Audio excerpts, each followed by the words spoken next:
Evangelho de Lucas, capítulo de número 4. Mateus, Marcos, Lucas, é o terceiro dos evangelhos. Diz assim o capítulo 4, versículo 22, a palavra do Senhor nos diz assim: todos falavam bem dele e se maravilhavam das palavras de graça que saíam da sua boca e diziam: não é este o filho de José? Versículo 23, ele lhes disse: sem dúvida me direis este provérbio: médico, cura-te a ti mesmo. Faze também aqui na tua terra tudo o que ouvimos ter sido feito em Cafarnaum. Versículo 24. Continuou ele: em verdade vos digo que nenhum profeta é bem recebido na sua própria terra. Em verdade vos digo que muitas viúvas existiam em Israel nos dias de Elias, quando o céu se fechou por 3 anos e 6 meses, de modo que em toda a terra houve grande fome. Versículo 26. A nenhuma delas, no caso as viúvas, porém, foi enviado Elias, senão a uma viúva de Sarepta em Sidom. Versículo 27. E muitos leprosos havia em Israel no tempo do profeta Eliseu, e nenhum deles foi purificado, senão Naamã, o sírio. Versículo 28. Todos na sinagoga, ao ouvirem essas coisas, se encheram de ira, e levantando-se, expulsaram-no da cidade, e levaram até o cume do monte em que a cidade deles estava construída, para de lá jogarem. E desceu, ele, porém, passando pelo meio deles, retirou-se e desceu a Cafarnaum, cidade da Galileia, e os ensinava no sábado. Admiravam-se de seu ensino, porque falava com autoridade. Amém? Hoje eu quero falar com vocês sobre quando o comum impede o sobrenatural. Quando as coisas naturais impedem o sobrenatural de se manifestar, de se revelar, de acontecer.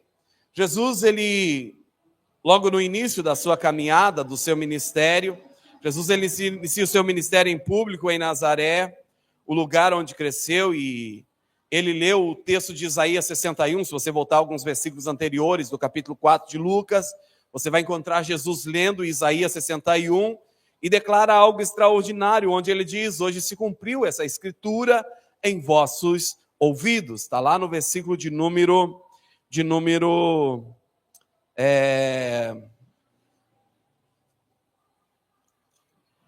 está no versículo de número 21. No versículo de número 21, essa declaração de Jesus, quando ele diz: hoje se cumpriu. Que declaração que Jesus estava dizendo que se cumpriu? A passagem que diz: o Espírito do Senhor está sobre mim, porque ele me ungiu para anunciar as boas novas aos pobres, enviou-me para proclamar a liberdade aos cativos, dar vista aos cegos, para libertar os oprimidos, e anunciar o ano aceitável do Senhor. Jesus havia ido na igreja num sábado, como era o costume de todo bom judeu. Jesus nunca deixou de congregar. Todo dia de culto, Jesus estava na igreja. E naqueles dias era chamado de sinagoga. Então, ali os judeus no sábado se encontravam na prática da lei, da observância do sábado. Eles se encontravam em uma sinagoga para ouvir a leitura e a explicação dos profetas, ou de alguma porção da Torá, de alguma porção daquilo que eles tinham, que Deus lhes havia entregado, seja os profetas, Isaías, Jeremias, ou qualquer um dos profetas, ou seja, os escritos de Moisés, ou os salmos também, era lido ali nas sinagogas e era explanado ali para aqueles ouvintes. E nesse dia Jesus vai até a congregação, e eles olham para Jesus e dá a oportunidade para Jesus. Jesus está presente entre nós, então Jesus está com a oportunidade para ler uma porção da lei. E ele faz questão de pegar o livro de Isaías, o rolo de Isaías lhe é entregue, e ele abre justamente nessa passagem, que hoje para nós é dividida em capítulo, que se encontra no capítulo 61 de Isaías, e ele especificamente lê para declarar a eles o que estava se cumprindo naqueles dias em Israel. Que ele era o Messias enviado, que ele era aquele a quem Isaías havia profetizado a seu respeito, falando que ele viria para quê, né? Viria para anunciar as boas novas aos pobres, para proclamar a liberdade aos cativos, para dar vista aos cegos, para libertar os oprimidos e para anunciar o ano, o tempo, a estação de boas novas, aceitável do Senhor, o tempo onde a salvação estava sendo manifesta e revelada a todos os povos. Mas aquelas pessoas, como o texto que nós acabamos de ler, diz o versículo de número 22, que eles ouviram Jesus falar, e de repente, ao ouvir ele, ficaram maravilhados, porque a história vai nos contar que ninguém falava com tamanha autoridade, com tamanho poder, quanto Jesus de Nazaré. Ninguém falava como ele. Por mais que Nicodemos fosse muito instruído na lei, por mais que, Gamaliel fosse muito habilidoso no conhecimento das Escrituras Sagradas, mas ninguém falava com poder e autoridade como a pessoa bendita de Jesus. Por quê? Os outros apenas falavam de um conhecimento por empenho, por estudo, por dedicação, por busca natural. Mas Jesus falava pela unção do Espírito Santo de Deus que estava sobre ele. E era algo maravilhoso, e as pessoas se admiraram, mas ao mesmo tempo que eles se admiraram da autoridade, da forma como Jesus falou, daquilo que tocou nos seus corações, eles olharam para Jesus e lembraram, peraí, esse aí é o filho de José, está aqui, a mãe dele, ali o José sentado entre nós, ali a Maria, olha os irmãos e as irmãs dele, como pode falar com essa autoridade?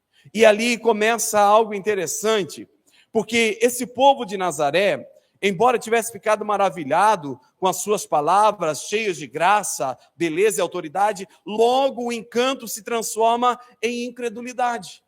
Porque eles deixaram o toque do Espírito Santo, que veio sobre eles por meio das palavras de Jesus, eles apartaram de lado para ver o natural. Quem era Jesus, quem eram seus pais, onde ele havia nascido e seus irmãos que estavam entre eles. E começaram a julgar por meio do natural. Eles viram Jesus crescer, mas não conseguiam enxergar quem de fato era Jesus. E aí Jesus, ele traz uma palavra que nós precisamos observar nos nossos dias, que ele fala sobre a graça revelada e a incredulidade humana, né? Justamente sobre o fato deles terem se maravilhados com a graciosa palavra que saía da boca de Jesus, mas ter questionado o fato deles ser filhos de José. E aí Jesus diz lá no versículo 24, ele diz, em verdade vos digo que nenhum profeta é bem recebido a não ser em sua própria terra. Porque nos outros lugares onde eles não sabiam de onde Jesus havia crescido, não havia nascido. Jesus não nasceu em Nazaré, Jesus cresceu em Nazaré. Jesus nasceu em Belém de Judá, conforme a profecia havia sido dita, porque no tempo certo em que os judeus precisavam participar de um recenseamento, nos dias que o IBGE queria fazer o censo, o IBGE de Israel convocou que cada um voltasse à sua terra natal e se apresentasse para prestar ali o esclarecimento de quem era, como tinha crescido, para fazer um censo da população daqueles dias. E Maria e José foram para Belém de Judá, sua terra natal, e Maria, prestes os dias de conceber, ali em uma manjedoura concebeu a Jesus. Mas quando o Herodes se levantou para perseguir, Jesus já estava ali um pouco grande, talvez com os 7 anos de idade, eles saem de Belém de Judá, vão para o Egito, ficam um tempo no Egito, e depois eles retornam e decidem permanecer em Nazaré. Então Jesus ali passa um período da sua infância, uma parte da sua adolescência, a sua juventude em Nazaré. Não é que ele nasceu em Nazaré, mas eles viram ele crescer em Nazaré e ninguém nunca quis perguntar-se se ele era natural de Nazaré ou se era natural de outro lugar. Mora em Nazaré, mora em Aragaça, é aragacense, né? Amém, está resolvido o problema, não importa onde nasceu, se mora em Aragaça, é aragacense, né? É aragacense. Então, essa era a concepção, e por causa disso, eles estavam tirando conclusão e colocando objeção à autoridade e o poder de Jesus. A autoridade e o poder de Jesus, eles se encantam com eles, mas tropeçam em quem ele é, por causa do seu ponto de vista. E é algo que nós precisamos observar, porque quantas vezes ao admirarmos a palavra, sentimos algo bonito no culto, mas não deixamos que essa graça venha produzir uma fé obediente nos nossos corações. Sabe, nós ouvimos uma palavra de fé. Nós viemos aqui para o culto, sabe, canções, orações, uma palavra de fé, Deus é contigo, Ele não te deixou, Ele não te desamparou, e você chegou aqui entristecido, e por causa dessa palavra você recobra o seu ânimo, e você fala, glória a Deus, Deus é comigo, eu vou para cima, e vou vencer, e vou conquistar, até chegar diante do problema. E aí quando você chega diante do problema, diante da situação natural, você fala, não é bem assim, Deus não é tão comigo quanto eu pensei. O pastor até falou que Deus é comigo, mas a minha realidade não é bem assim. Jesus ele estava trazendo algo que era para a mudança de vida daquele povo em Nazaré. Era as boas novas de salvação para aquele povo, era a liberdade aos cativos, era a vista aos cegos, não só os cegos naturais, mas os cegos espirituais, era abrir os ouvidos dos surdos, mas não só os surdos naturais, mas os surdos espirituais, que não conseguiam ouvir as verdades do Senhor, era o tempo, o ano aceitável da graça revelada a todo aquele povo, mas eles olharam de forma natural e rejeitaram a Cristo. Rejeitaram a Cristo, embora sentisse algo em seu coração. E é interessante que Jesus traz um comparativo. Ele diz assim no versículo 25, em verdade eu vos digo que muitas viúvas existiam em Israel nos dias de Elias. Nos dias de Elias, quando Elias declarou que não iria chover, segundo a sua palavra, até que ele ordenasse, quando Elias saiu e foi para a beira do riacho Queriate, ali ele permanece por um tempo e Deus o envia a uma casa de uma viúva, mas não era uma viúva judia, não era alguém do seu povo. E Jesus estava falando, olha, nos dias de Elias não era aquela única viúva em necessidade. Nos dias de Elias havia muitas viúvas em Israel em necessidade, mas Elias não foi enviado a elas. Foi enviado a alguém que era fora do seu povo, a um estrangeiro. Foi enviado a alguém que não tinha aliança com o Deus de Israel. Por que Elias foi enviado a essa viúva e não a uma das viúvas de Israel? Porque todo Israel, principalmente o reino do norte, estava contaminado, achafurdado em pecado, e as mensagens que Elias pregava, eles não aceitavam. Por isso Elias toma esse posicionamento e fala para Acabe, segundo a minha palavra, não irá chover. Enquanto eu não determinar, não choverá, não haverá chuva. E por 3 anos e meio, como diz a palavra, houve seca. Sabe, queridos, aqui nós entendemos que os obstáculos naturais, ele nos impede de vivermos o sobrenatural de Deus. As coisas naturais. Paulo vai nos dizer que nós não andamos pelo que vemos, mas nós andamos por aquilo que nós cremos. Por aquilo que nós cremos. Quando Jesus falou as palavras na sinagoga em Nazaré, o coração deles queimou ao ouvir a Jesus.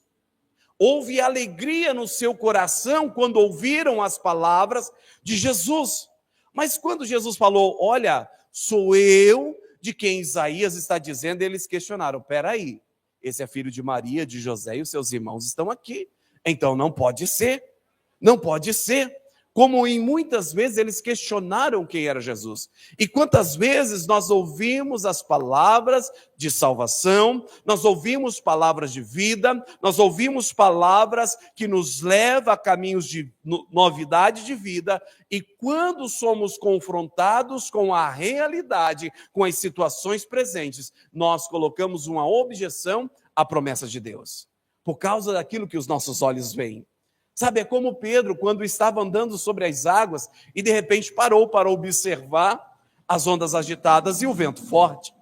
E ele fala, peraí, que loucura que eu estou fazendo. Eu deveria estar lá no barco, não aqui no meio do mar. Mas ele já tinha andado sobre as águas. Mas ao olhar para a tempestade, ao olhar para o vento forte, para as ondas agitadas, Pedro afunda, porque tirou os olhos de Jesus. Parou de olhar para aquilo que Jesus havia ordenado que Pedro fizesse. Qual foi a ordem de Jesus? Pedro, vem. Uma palavra, vem, só vem. E Pedro saiu do barco e foi. Quantas vezes nós recebemos a palavra que nos leva a andar sobre as águas em meia tempestade, mas nós queremos olhar para a tempestade. Quantas vezes Deus fala ao nosso coração, nos dá um direcionamento, vem uma palavra de vida, sabe? E nós preferimos estar como, ao invés de como a viúva que Elias foi visitar, nós preferimos ficar como as viúvas de Jerusalém, as viúvas de Israel, né? Não, Elias é um bom pregador, mas não é bem assim como ele prega, não. Elias é muito radical, está exigindo... Não precisa ser tão radical assim, não precisa ser tão intransigente, não precisa andar dessa maneira. Queridos, aquilo que Deus diz é aquilo que precisamos fazer. Aquilo que a palavra de Deus declara é aonde nós precisamos estar, independente de concordarmos ou não. Independente de acharmos ser o melhor lugar ou a melhor posição ou não, precisamos estar na direção que Deus nos dá. Eles precisavam olhar para Jesus, ouvir a palavra de Jesus e aceitar aquilo que Jesus havia lhes dito. Não simplesmente rejeitar. Lá em Mateus 13, Jesus vai dizer que aquela multidão que o cercava à beira-mar, ele diz, olha, eu não pude fazer mais milagres e nem salvar mais pessoas aqui, porque esse povo me ouve com seus ouvidos, mas não abre o coração para receber a minha palavra. Eu queria salvar mais, eu queria curar mais, mas fui impedido por causa do coração que rejeitou a palavra que eu trouxe. E quantas vezes o nosso coração rejeita a palavra de Deus por causa das circunstâncias naturais ao nosso redor. Nós colocamos objeção, sabe? Hoje nós estamos estudando na escola bíblica sobre aquela passagem que Jesus fala sobre a vinha, que ele plantou a vinha, cercou, preparou todas as coisas ali, e aí arrendou a vinha, mas as pessoas que arrendou a vinha não cuidou direito, e ele mandou os seus servos para requerer aquilo que era o combinado, né, do aluguel, do arrendamento, e quando chegou lá, eles mandaram os servos embora, espancaram os servos, e aí no final ele decide, eu vou mandar o meu filho, porque é o meu filho eles vão respeitar e vão pagar o devido, mas eles optaram por matar o filho para se apossar da herança. E quantas vezes nós estamos assim, sabe, com a palavra do Senhor, com a bênção do Senhor diante de nós, e vem os servos do Senhor, vem os profetas, vem os homens de Deus, vem anunciando a palavra do Senhor, vem nos trazendo palavras de conserto, vem nos trazendo palavra de arrependimento, vem nos trazendo palavra de vida, de direcionamento, mas nós o rejeitamos, nós não aceitamos por não concordar, por não abrir o coração para aquilo, por não nos dispormos a recebermos aquilo que Ele nos está enviando. E Jesus disse, olha, Elias foi enviado, mas foi enviado a uma viúva fora do seu povo, e aquilo foi algo muito triste para eles, porque eles eram muito ligados a sua descendência, a sua linhagem abraâmica, ao seu contexto histórico, e eles tinham um orgulho de se chamar o povo de Deus, porque Deus os separou para ser o seu povo. De fato, eles eram um povo exclusivo, porque entre toda a casa dos pais de Abraão, Deus escolheu a Abraão. Entre a descendência de Abraão, Deus escolheu apenas Isaque, Deus não escolheu nem a Ismael, nem os filhos de Quetura. Dentro da descendência de Ismael, Deus não escolheu de Isaque, aliás, dentro da descendência de Isaque, Deus não escolheu a Esaú, mas escolheu apenas a Jacó para ali fazer a sua nação, chamada Israel, o seu povo. Então foi uma classificação, foi um peneirar ali, uma separação entre as descendências para estabelecer uma nação. Então, de fato, eles eram um povo adquirido, uma nação eleita, um povo exclusivo de Deus. Mas a vaidade de quem eles eram os impediam de ouvir a novidade que Deus estava trazendo para o seu povo. E eles estavam perdendo aquilo que Deus lhe estava propondo. João capítulo 1, versículo 11. E veio para os seus, mas os seus não receberam.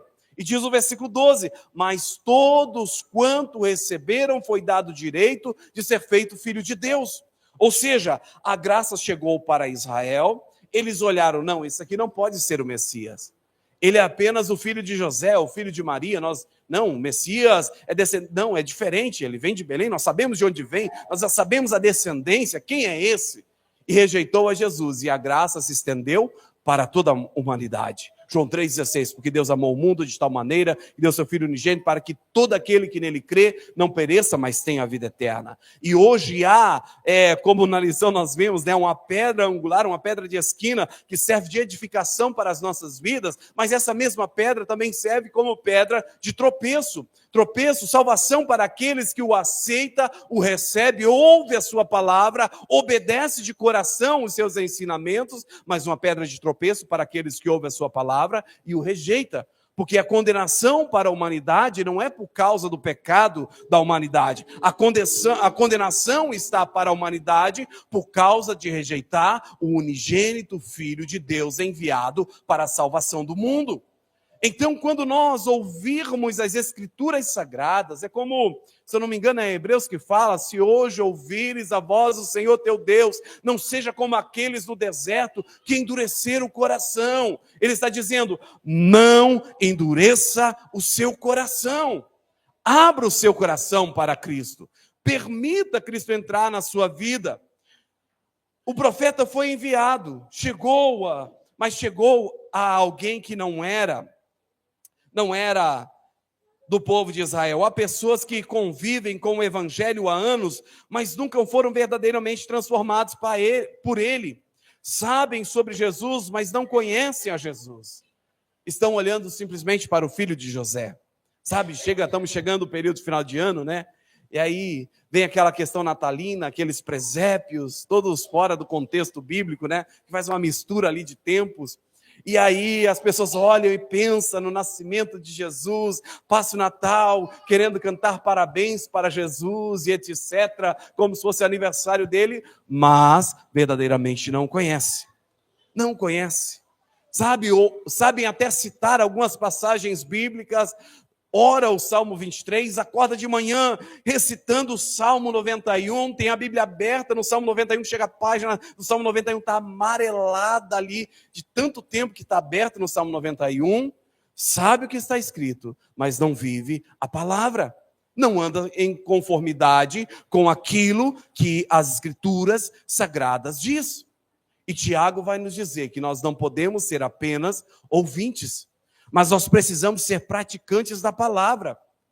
Aqueles homens ouviram Jesus, entenderam que havia algo especial em Jesus, mas não quiseram viver aquilo que ele estava lhes apresentando, não quiseram aceitar. Queridos, há um perigo muito grande em rejeitarmos a palavra de Deus. Jesus, ele é a palavra, e nós precisamos aprender a aceitar de coração a palavra de Deus.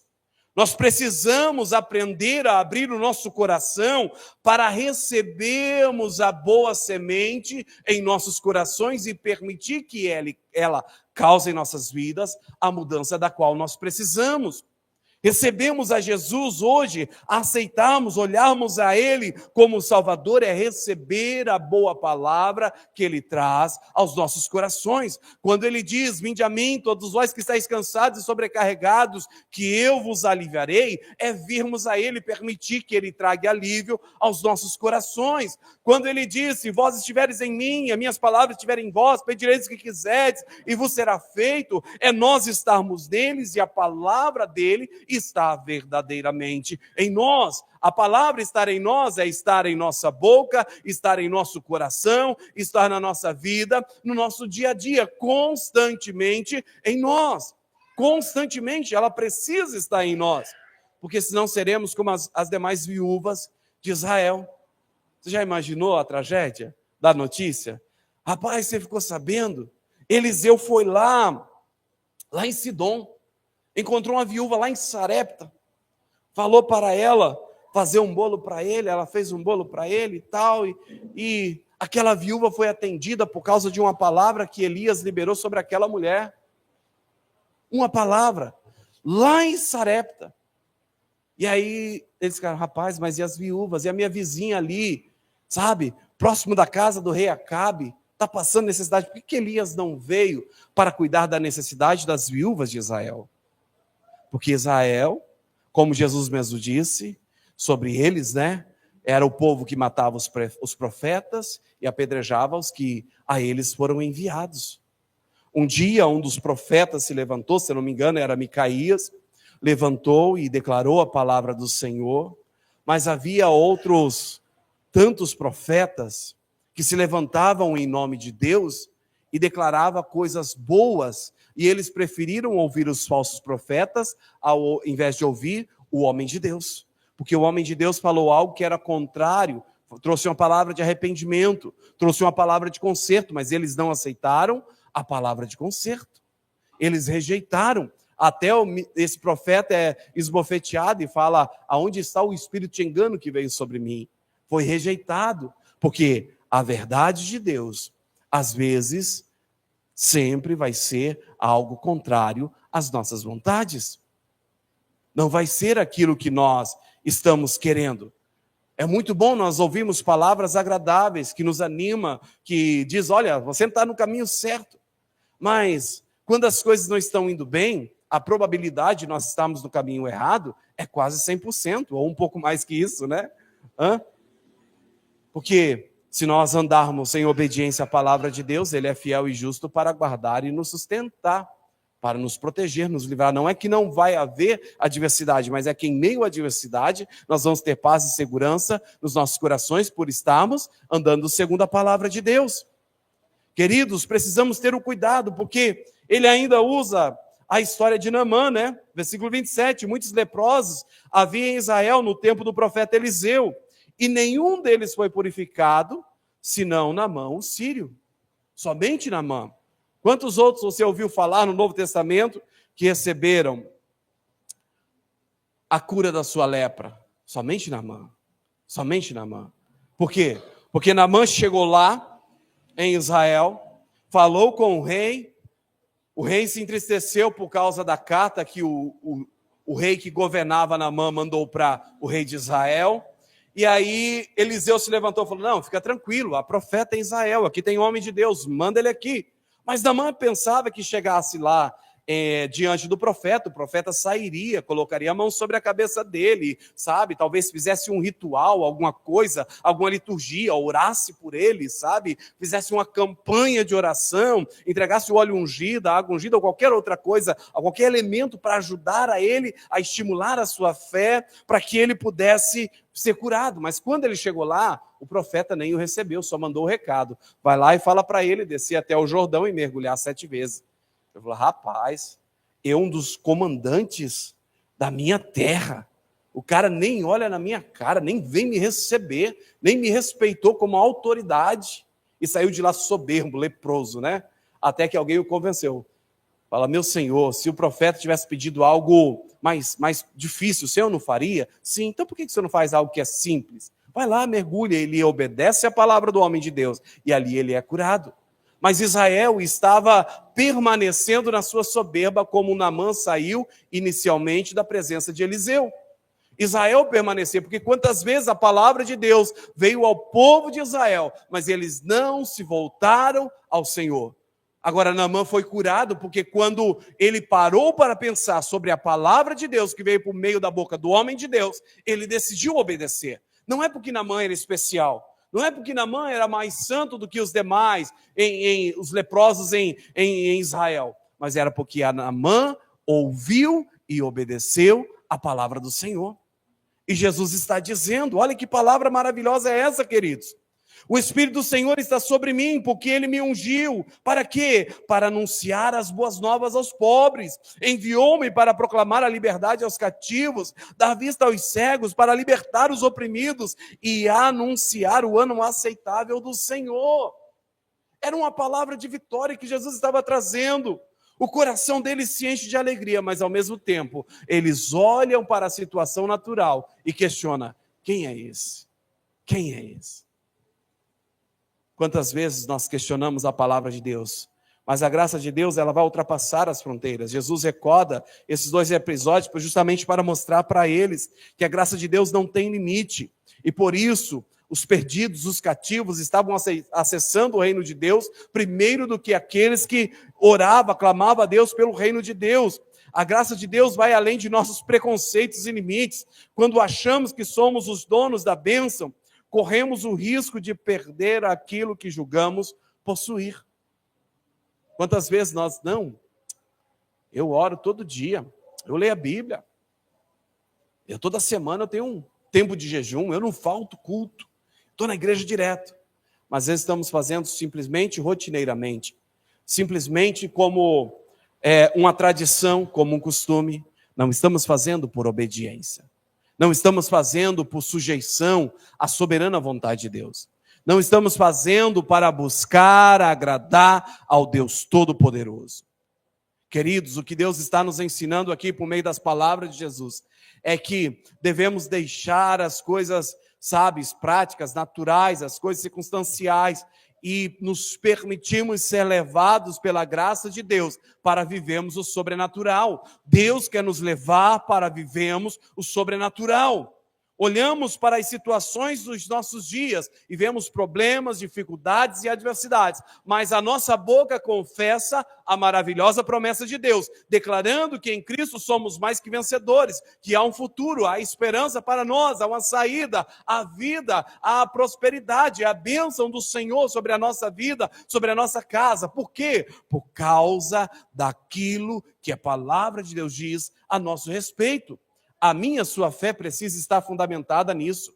A nossa esperança precisa estar nisso, porque a rejeição vai nos afastar da presença dele. Porque o que aconteceu? Eles o rejeitaram imediatamente e iraram, tomaram o seu coração de ira. O que a rejeição faz quando rejeitamos a palavra de Deus? Imediatamente a incredulidade invade os nossos corações e o nosso coração se endurece. Sabe, quando você ora a respeito de uma situação, isso é natural, tá? Não é algo que acontece só com você.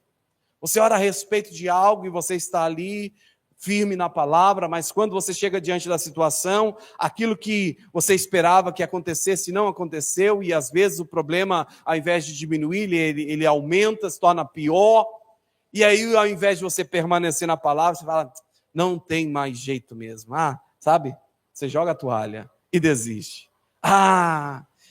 Não adianta mesmo não, e já rasga o verbo e fala aquilo que não deveria falar. Ao invés de confessar a maravilhosa promessa da graça de Deus, você confessa a derrota sobre a sua vida. E nós comemos do fruto que sai dos nossos lábios. Nós comemos do fruto que sai dos nossos lábios. Na sua língua está o poder da vida ou da morte. Então não é porque os meus olhos estão vendo algo contrário que eu vou concordar com a situação. Eu preciso permanecer na maravilhosa promessa de Deus. Eu e minha casa serviremos ao Senhor. O meu Deus já supriu todas as minhas necessidades por meio de Cristo Jesus. O meu Deus já cuidou de mim, já me abriu portas. O meu Deus está trabalhando em meu favor. Ele já levou sobre si as minhas dores, as minhas enfermidades, e pelas suas pisaduras eu sou sarado, eu sou curado. Eu vou confessar a palavra de Deus. É como um Abraão, crer contra a esperança. Não há esperança natural, mas você permanece na palavra de Deus, porque você sabe que a palavra de Deus é a nossa verdade. A verdade não é o que os nossos olhos veem, o que os nossos ouvidos ouvem, o que o nosso coração sente, não. A verdade é aquilo que Deus diz a meu e a seu respeito. Essa é a nossa verdade. E nessa presente verdade que precisamos estar firmados e fundamentados, para que possamos viver, porque a rejeição a isso vai nos afastar da presença de Deus, e a incredulidade tomará o nosso coração e nos separará do milagre da resposta de Deus. Quando você olha para as coisas naturais e confessa o natural, deixando a maravilhosa promessa de Deus de lado, a incredulidade toma o seu coração e você torna a viver as coisas naturais, o seu problema. E aí você fala, não tem jeito mesmo. E quanto mais você fala que não tem jeito, quanto mais você fala que não vai dar certo, quanto mais você fala que não tem saída, menos saída há. Porque quando Deus, lá no princípio da criação, ele olhou para as trevas, ele não disse, que treva. Não, ele disse, luz. Ele olhou para as trevas e falou para as trevas que houvesse luz, e a luz passou a existir. A luz passou a existir. Quando Jesus chegou diante da sepultura de Lázaro, que já cheirava mal, há 4 dias morto. Todo mundo falando, não, Senhor, deixa Lázaro quieto. Vamos consolar Maria e a irmã dela aqui, Marta. Vamos consolar aqui os entes queridos e deixa Lázaro, não vamos mexer com essa pedra não, que o cheiro está ruim. Mas Jesus ordena, remova a pedra. E Jesus não falou, Lázaro, por que você morreu? Não, Jesus falou para o morto, sai para fora. O morto pode sair para fora? Naturalmente não. Se você for lá no cemitério sem uma ordem de Deus, você vai cansar de falar para os que estão lá enterrados, para que eles saiam para fora, e eles não vão sair. Eu acredito que você vai ficar feliz, porque se você falar, morto, sai para fora, e ele sair, você vai, correr, sim ou não? Vai se assustar com a situação. Meu Deus, eu não sabia que ia acontecer, né? Olha o fantasma aí. Mas Jesus, ele chega para o morto e não pede, olha, comece a melhorar. Não, ele simplesmente chama o que está morto à vida. É o que a palavra de Deus faz. Ele fala para a enfermidade, saúde. É como Pedro chegou para Enéas, e Enéas, a sua enfermidade, Pedro olhou para ele e falou, Enéas, Jesus Cristo te dá saúde. Jesus Cristo te dá saúde. Ele não foi falar sobre a enfermidade, ele simplesmente declarou a promessa de Deus. É como Pedro e João, lá no Templo Formosa, aquele homem quis pedir esmola, me dá uma esmola, por favor. Ele olhou para aquele homem, não tem ouro e não tem prata, mas o que tenho que eu te dou, em nome de Jesus o Nazareno, levanta e anda. E o homem, em um salto, levantou e passou a andar. Porque a palavra de Deus, ela sempre vai falar contrário às coisas naturais.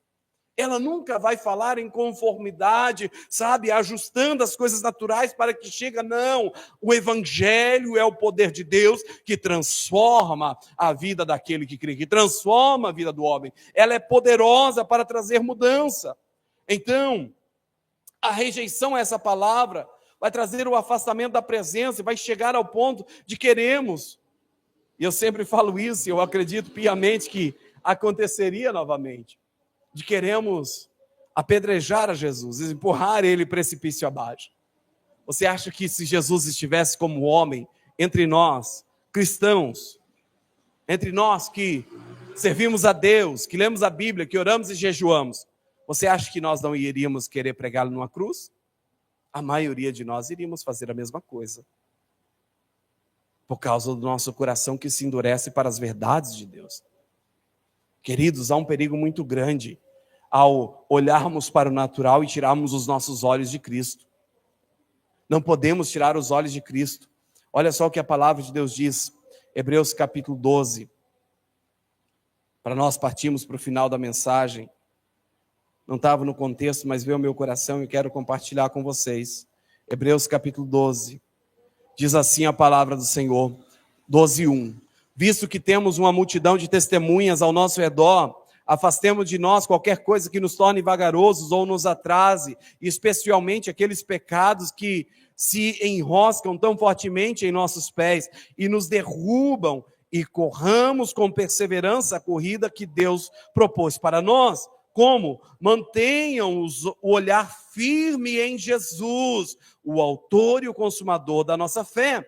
Ele teve pronto a padecer a morte vergonhosa da cruz, por causa da alegria que sabia que teria depois, e agora está sentado à direita do trono de Deus. O que precisamos fazer? Versículo 2, a parte inicial. Mantenham os olhos firmes em Jesus, o autor e o consumador da sua fé. Como manter os olhos firmes em Jesus? Permanecendo vivo, avivado, a palavra dele em nossos corações e manter a palavra dele sempre em nossos lábios. Não importa o quão contrastante seja o que Deus diz com relação à minha realidade, eu vou permanecer com aquilo que Deus diz. Eu não vou apartar dos meus lábios, da minha mente, nem do meu coração aquilo que Deus diz, porque aquilo que Deus diz é a verdade ao meu respeito. Que primeiro as coisas são geradas no mundo espiritual, para depois ser gerado no mundo natural. Mas para isso nós precisamos permanecer na palavra, porque senão vamos ser como os leprosos e as viúvas de Israel. Vamos rejeitar a palavra e vamos perder a graça de Deus sobre as nossas vidas. O povo de Nazaré teve o privilégio de ouvir Jesus, ver Jesus, estar diante de Jesus, mas perdeu a bênção porque olhou com os olhos naturais. Para de olhar com os olhos naturais. Peça a Deus: Senhor, abre os meus olhos espirituais, faz-me enxergar com os olhos da fé. Passa a olhar com os olhos da fé. Eles viram o filho de José, mas não reconheceram o filho de Deus, embora os seus corações queimaram com a palavra que ele recebeu, que ele deu a eles. Muitos hoje andam tropeçando na mesma pedra. Conhecem a história, frequentam a igreja, mas não se rendem à verdade. O familiar se tornou comum, e o comum apagou o poder sobrenatural de Deus. Quantas vezes se tornou comum vir à igreja, ouvir o pastor, sabe? O pastor fala e traz uma palavra e se esforça para te estimular na fé. E você fala: não, isso aí eu já ouvi. Essa passagem de Lucas 4, eu já ouvi umas 300 pregações dessa mensagem já. Olha, fala assim, é desse jeito, cita até de trás para frente, de frente para trás, fala no grego, no hebraico, no aramaico, e sabe a versão inglesa, a nova versão internacional, a NBV e todas as outras versões existentes, mas não permite que a palavra mude o seu coração. Queridos, não é o quanto você está entendendo daquilo que o Espírito Santo está falando no seu coração hoje, mas é o quanto você vai colocar em prática dessa palavra a partir de hoje. Porque os seus olhos estão sendo iluminados, as verdades estão sendo reveladas. Qual que é o propósito de Jesus? Falar ao seu coração. Ele quer te dar vista. Ele quer te dar vista. Ele quer te trazer boas novas. Ele quer libertar os que estão presos. Ele quer trazer liberdade àqueles que estão oprimidos. E Ele quer trazer um tempo onde o Senhor é revelado e a sua maravilhosa graça nos leva a vivermos um novo tempo. Mas para isso precisamos manter os nossos olhos nele. Para isso precisamos permanecer em sua verdade, em sua palavra. Quando deixamos o orgulho, o preconceito, a familiaridade governarem o nosso coração, bloqueamos a revelação de Deus. Mas quando recebemos Jesus com fé e humildade, a graça que foi rejeitada em Nazaré pode transformar a minha e a sua vida hoje. Então, quando ouvir a voz do Senhor, não seja como aqueles no deserto que endureceram o coração. Tiago vai nos ensinar que precisamos receber a boa palavra do Senhor com o coração humilde. Com o coração humilde. Dispostos a ouvirmos. Dispostos a entendermos. Não importa o quanto conhecemos a respeito daquele assunto. Não importa o quanto ouvimos sobre aquele assunto. Mas que precisamos ter uma disposição a permitir que essa palavra encontre abrigo nos nossos corações. Que essa palavra possa encontrar um coração aberto, um coração desejoso, um coração sedento. Não é há quanto tempo você está na igreja. Não é quanto tempo faz que você foi batizado. Não é o quanto você tem se esforçado para permanecer na fé. É o quanto você tem permitido que a palavra de Deus cause transformação na sua vida. É o quanto você tem rendido o seu coração às maravilhosas promessas de Deus. Não é o que eu faço na casa do Senhor. Malaquias é a prova disso. Você vê Deus falando lá em Malaquias, você vai ver Deus repreendendo os sacerdotes, os levitas daqueles dias, porque eles já tinham tornado comum a vivência com o contato do sobrenatural. Aquilo para eles era algo já quase sem valor, porque estavam ali praticando os rituais, as liturgias do culto, mas não estavam com o coração rendido a Deus. Eu posso vir aqui, cantar, tocar, orar, pregar bonito, e te emocionar, e te empolgar, e falar coisas agradáveis aos seus ouvidos. Mas Deus lá do céu olhar e falar para mim: o seu culto eu não aceito. O que mais importa, queridos, é a nossa sujeição a Ele, é a nossa rendição a Ele. O que Ele traz para nós é para nos dar vista, é para abrir os nossos ouvidos, é para nos dar vida, é para nos dar um novo tempo. Não deixe a graça passar por você. Não deixe que essa maravilhosa graça de Deus passe pela sua vida e não cause nenhum efeito em você. Nos nossos dias nós vemos muitas pessoas falando: eu já estou indo na igreja há tanto tempo, eu fiz tantas campanhas e não vi mudança nenhuma. mas é apenas ações humanas em direção a um desejo, mas não uma rendição sincera ao Senhor da obra.